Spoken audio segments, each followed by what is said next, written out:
Hello good morning friends, my self doctor S के जंग री एकेडमी में आपका स्वागत है। आज हम फिजिक्स के इलेक्ट्रोमैग्नेटिज्म के बारे में डिस्कस करेंगे। Electromagnetism electromagnetism basically study of charge.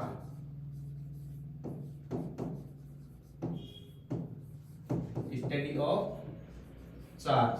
Charge के अंदर होते हैं इलेक्ट्रॉन्स। इलेक्ट्रोमैग्नेटिज्म को हम 3 पार्ट के अंदर डिवाइड करते हैं। First is electrostatics. इलेक्ट्रोस्टैटिक्स का मतलब होता है इलेक्ट्रिक फील्ड और स्टैटिक्स का मतलब होता है स्थिति, मतलब इलेक्ट्रॉन की स्थिति या चार्ज की स्थिति के बारे में। तो इलेक्ट्रोस्टैटिक्स के अंदर होता है चार्ज, जो होता है हमारा चार्ज एट रेस्ट, और इलेक्ट्रिक फील्ड प्रोड्यूस होता है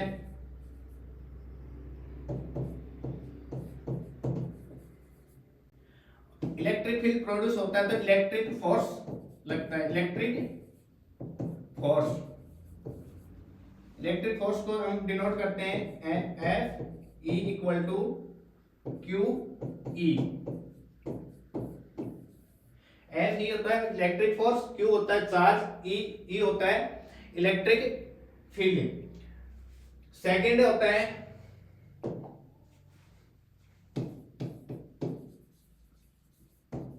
magnetostatics.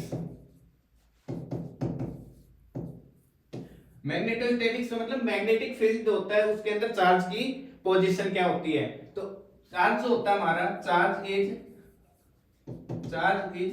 Moving at constant velocity.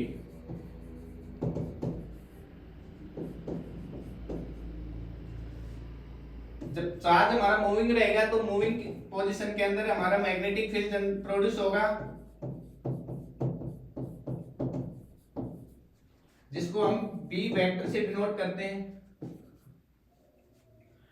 और मैग्नेटिक फील्ड के अंदर जो फोर्स लगता है चार्ज के ऊपर वो होता है magnetic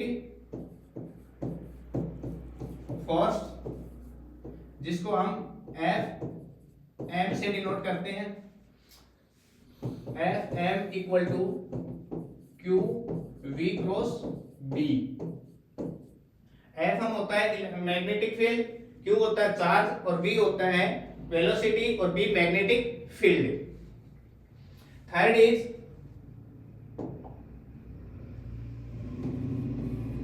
EM wave. EM wave का मतलब होता है electromagnetic wave.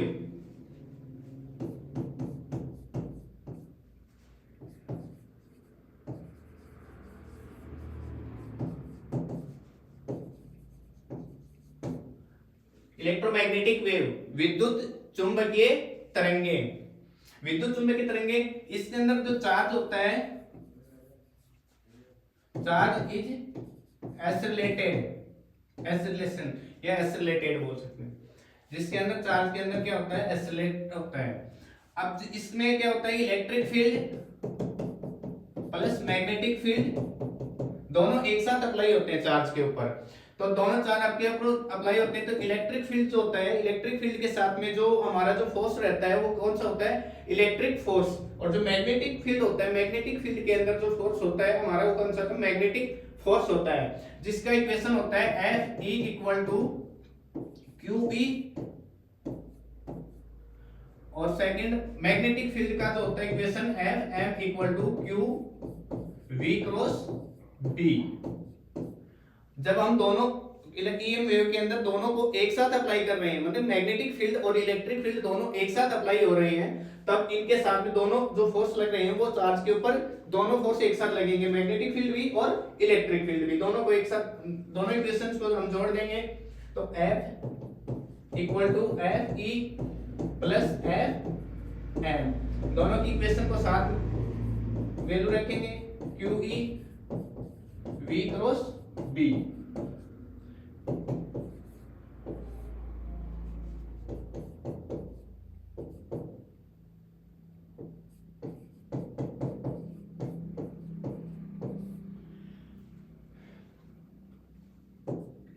Equal to E plus V cross B. अब इसके अंदर क्या होता है कि वी क्रॉस बी में वेलोसिटी और मैग्नेटिक फील्ड एक दूसरे के परपेंडिकुलर होते हैं, मतलब दोनों के बीच में क्या होता है 90 डिग्री का एंगल होता है। अब जो ये इक्वेशन बन गई F equal to Q into E plus V cross B, ये इक्वेशन कहलाती है Lorentz force.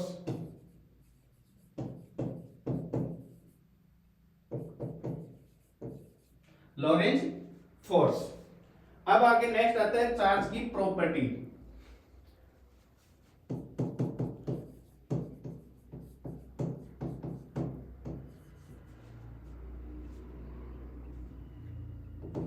Properties of charge. Charge की प्रॉपर्टी में जो चार्ज होता है वो जो स्मॉलेस्ट यूनिट होती है, चार्ज की जो स्मॉलेस्ट यूनिट होती है वो होती है इलेक्ट्रॉन।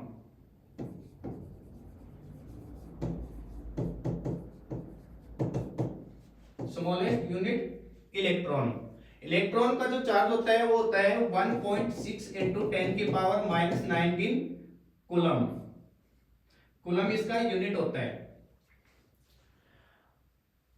जो इलेक्ट्रॉन होता है, इलेक्ट्रॉन के ऊपर क्या कैसा होता है नेगेटिव चार्ज होता है, तो हम यहां पर इसका क्या लेते हैं मैग्नीट्यूड। इलेक्ट्रॉन की जो चार्ज होता है वो 1.6 इंटू 10 की पावर माइनस 19 कूलम होता है। जो चार्ज जो होता है, चार्ज टू टाइप्स का होता है। Types of charge, two types का होता है। First is positive, second is negative.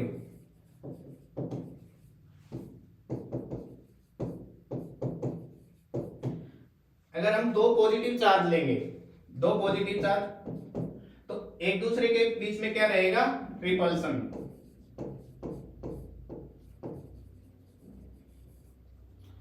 और जब ऑपोजिट चार्ज होते हैं, चाहे ये पॉजिटिव पॉजिटिव हो नेगेटिव नेगेटिव हो, दोनों के बीच में क्या रहता है रिपल्सन। अगर पॉजिटिव और नेगेटिव दोनों साथ में आए, ऑपोजिट चार्ज रहेंगे, तो ऑपोजिट चार्ज एक दूसरे को क्या करेंगे अट्रैक्ट करेंगे।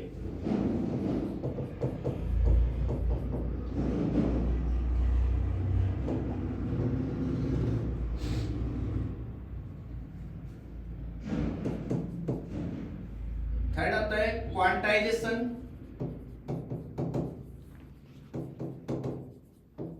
Of charge. Quantization of charge, जो हमारा जो चार्ज होता है वो क्या होता है क्वांटाइज होता है, मतलब क्वांटाइजेशन होता है, मतलब छोटे छोटे पैकेट्स के अंदर होता है।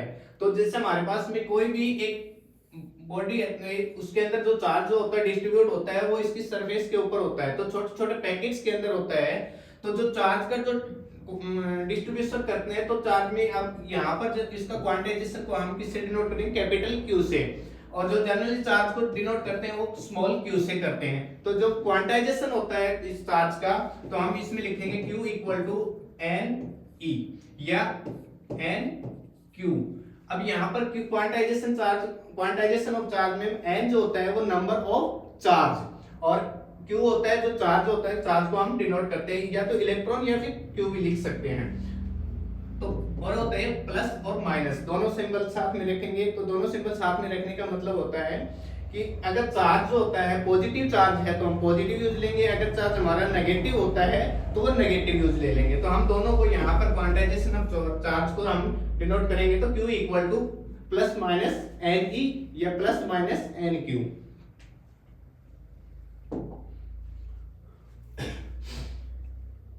फोर्थ होता है अगर चार्ज का हम ट्रांसफर कर रहे हैं, चार्ज का क्या है ट्रांसफर, हमारे पास में टू बॉडीज है ए और बी, दोनों न्यूट्रल हैं, दोनों क्या है न्यूट्रल है।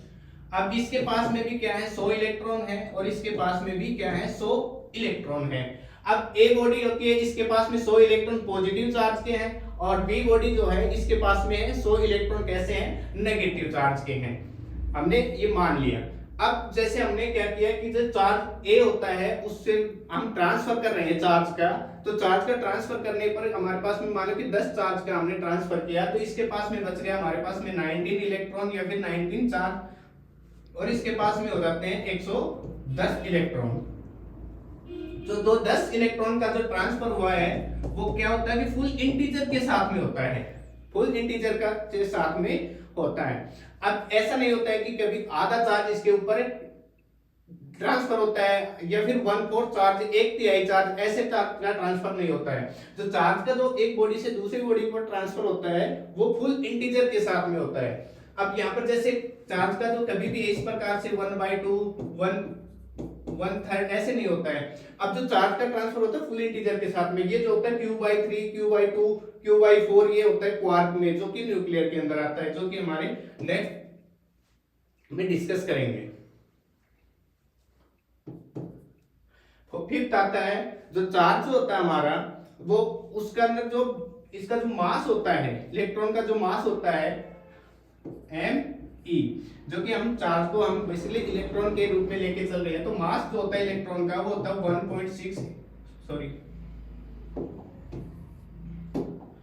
9.1 into 10 की पावर -31 kg। चार्ज जो होता है, मास जो होता है इलेक्ट्रॉन का वो होता है 9.1 into 10 की पावर -31 kg। अब जो चार्ज मास जो होता है, मास ऑफ प्रोटॉन का जो मास होता है वो कितना होता है 1.67 into 10 की पावर -27 kg। और इसी के इक्वल में होता है मास ऑफ न्यूट्रॉन का। न्यूट्रॉन का भी जो मास होता है वो कितना होता है 1.67 into 10 की पावर -27 kg। और जो इलेक्ट्रॉन का जो मास होता है वो होता है 9.1 into 10 की पावर -31 kg।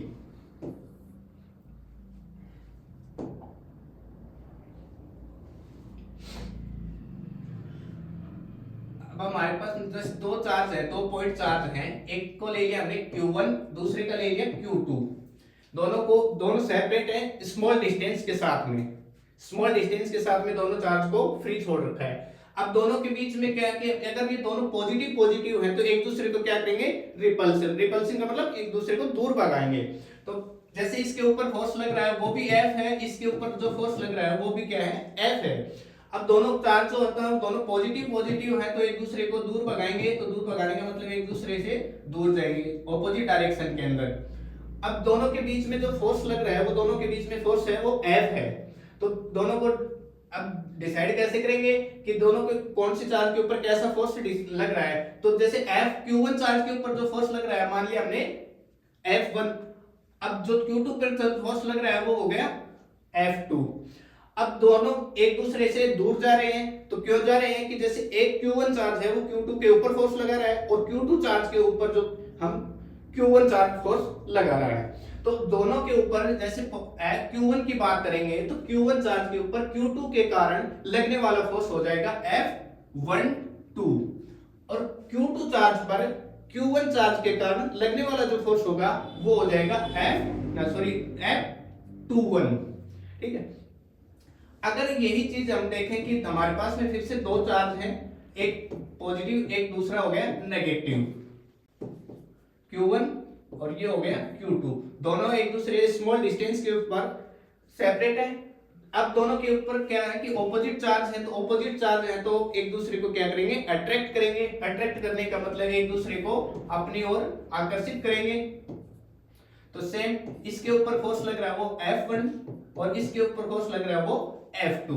अब Q1 चार्ज के ऊपर Q2 के कारण लगने वाला जो फोर्स हो जाएगा वो हो जाएगा F12 और Q2 चार्ज पर Q1 के कारण लगने वाला जो फोर्स हो जाएगा वो हो जाएगा F21। तो दोनों के बीच में जो लगने वाला जो नेट फोर्स रहेगा हमारा वो रहेगा 0। नेट फोर्स 0 क्यों रहेगा? जैसे एक जो फोर्स होता है उसकी जो डायरेक्शन रहेगी वो पॉजिटिव डायरेक्शन रहेगी, दूसरे की जो डायरेक्शन रहेगी वो कैसी रहेगी नेगेटिव डायरेक्शन रहेगी। ये जो न्यूटन के third law action reaction law के अकॉर्डिंग जो नेट फोर्स होता है वो एक्शन रिएक्शन के कारण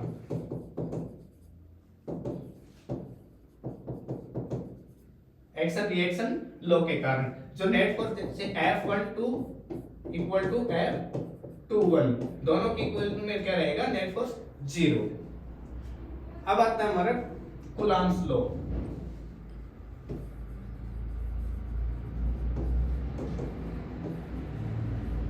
कूलम्ब्स लॉ के अंदर क्या होता है कि हमारे पास में दो चार्ज होते हैं, Q1 Q2। ये ऑपोजिट भी हो सकते हैं और सेम नेचर के भी हो सकते हैं। तो एक दूसरे के बीच में क्या है, सेपरेट है,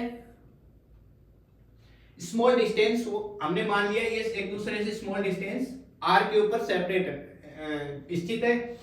और Q1 चार्ज और Q2 चार्ज, इसका जो नेचर होता है ऑपोजिट भी हो सकता है और सेम भी हो सकता है। तो हम यहाँ पर इनको मान के चल रहे हैं कि एक पॉजिटिव चार्ज है और दूसरा क्या है, नेगेटिव है। तो एक दूसरे को क्या करेंगे, ये अट्रैक्ट करेंगे।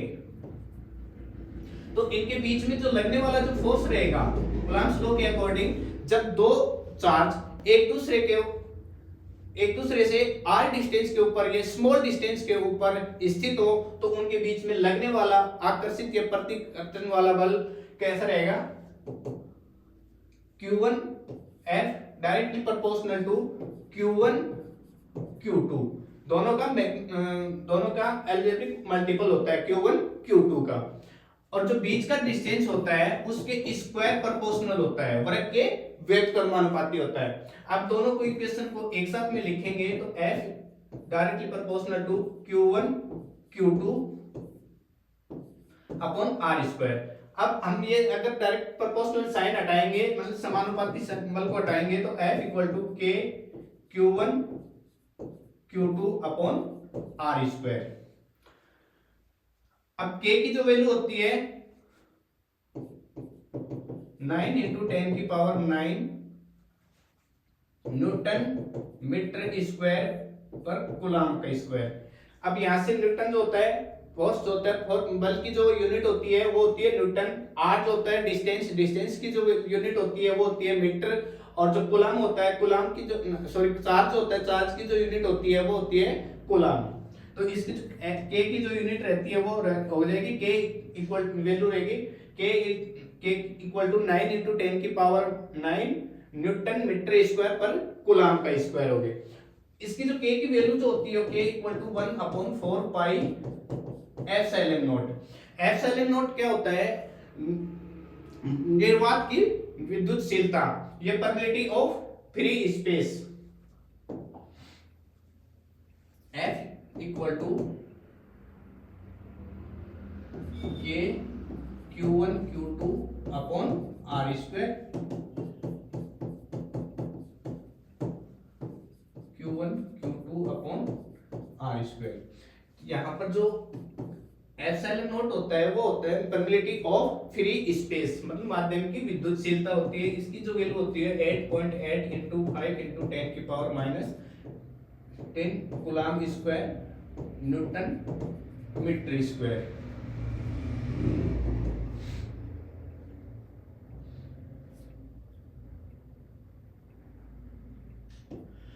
अब जैसे हमारे जो चार्ज इसके ने कूलम्ब्स के लॉ के अकॉर्डिंग, जैसे दो चार्ज होते हैं हमारे पास में Q1 और दूसरा होता है Q2, पॉजिटिव नेगेटिव, एक दूसरे से स्मॉल डिस्टेंस r के ऊपर सेपरेट हैं। अब इसके अंदर क्या होता है कि अगर ये जो कूलम्ब्स का जो लॉ होता है वो कब वैलिड होता है, अगर दोनों चार्ज एक लाइन जॉइनिंग होते हैं, लाइन के अकॉर्डिंग होते हैं, अलोंग द लाइन जॉइनिंग, मतलब एक लाइन के अकॉर्डिंग रहेंगे, एक दूसरे से पैरेलल के अंदर रहेंगे। अब जैसे ये जो एक चार्ज हमारा ले लिया इस प्रकार से, एक चार्ज इसका जो डायरेक्शन है इस प्रकार से है और दूसरे का डायरेक्शन Q2 का इस प्रकार से है, तो इस प्रकार की पोजीशन के अंदर कूलम्ब्स लॉ है वो वैलिड नहीं है। जो कूलम्ब्स लॉ जो वैलिड रहेगा वो वैलिड कब रहेगा, अलोंग द लाइन जॉइनिंग, मतलब एक लाइन के अकॉर्डिंग जब दोनों चार्ज रहेंगे तब ही वैलिड रहेगा। Thank you all of you. अब आगे का जो सेशन होता है वो नेक्स्ट क्लास के अंदर हम डिस्कस करेंगे, और सभी लोग हमारे चैनल को शेयर करें, सब्सक्राइब करें और लाइक करें।